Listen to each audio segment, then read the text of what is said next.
Habari, kwa jina naitwa Alice Damasi, ni mgombea wa tuzo za mwanamke wa thamani mkoa wa Katavi 2025, kipengele namba 2, kilimo.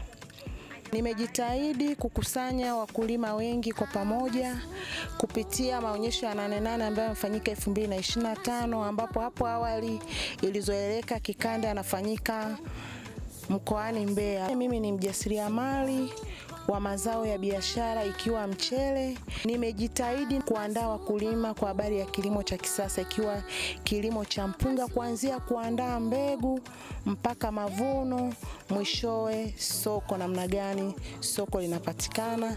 Naomba kura yako, mimi ni mwanamke wa thamani.